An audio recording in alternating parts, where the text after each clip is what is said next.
Hello and welcome to the Grand Chess Tour Sinquefield Cup 2022 in St. Louis, the capital of chess in America. In the third round highlights we cover the matches between tied number 1 Magnus Carlsen and Hans Niemann, and tied number 3 Fabiano Caruana versus Wesley So. In the first game the Nimzo-Indian defense was on the board. Black's delay in committing to a pawn structure makes the Nimzo-Indian a very flexible and highly respected defense to d4. With g3 on move 4, Carlsen went for not a very popular move order and gave away his advantage with white. Like so often he tried to get his opponent out of the book just to play chess. Fun fact is that Niemann explained afterwards that he had miraculously checked this variation before the game, as he expected the world champion to go for something rare. On move 13, when Carlsen threatened the black queen with the rook, Niemann, who was still in his preparation, played the best move with bishop to e6, thus exchanging the pieces under the best conditions for him.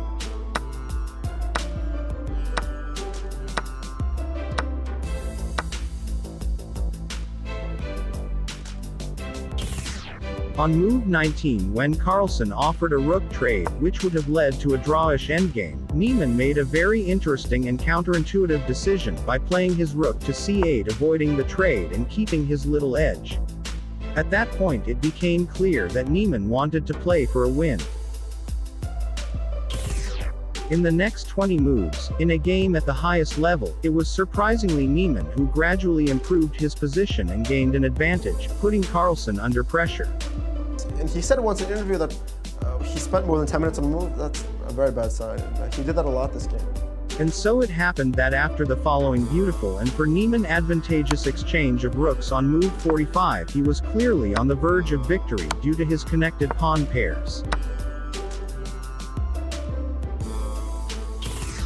And after the following moves, Carlsen finally resigned on move 57 in this completely lost position.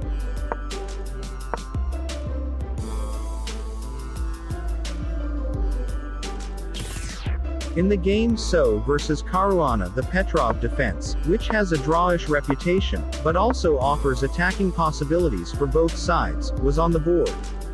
Since Caruana is arguably the best prepared Petrov player, So opted for a rather rarer and quieter line with bishop on d3, the so-called millennium attack in the classical variation.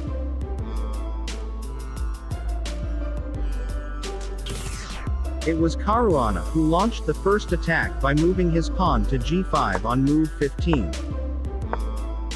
Although So knew this variation well, he was a little bit surprised by Caruana's offensive play. On move 22, So won a pawn by capturing on b7. On the other hand, Caruana did not capture the pawn on b2, which according to the engine was a mistake, but followed his original plan and continued to attack on the kingside.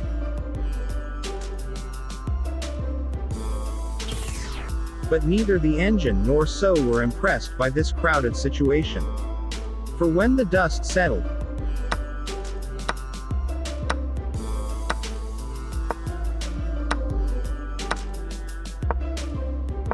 on move 32 there was a position on the board in which So continued to lead a pawn and was leading with +2 in evaluation. After that it came to a real marathon match which lasted about 5.5 hours.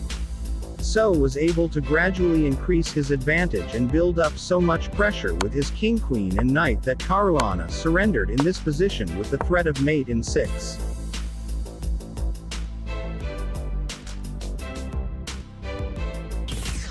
After 3 rounds of the Grand Chess Tour Sinquefield Cup 2022, in the standings Hans Niemann was now in first place and Wesley So in second. If you liked the video, please hit the like button below. Don't forget to subscribe to our channel for the latest chess news and tournament highlight videos. Thanks for watching.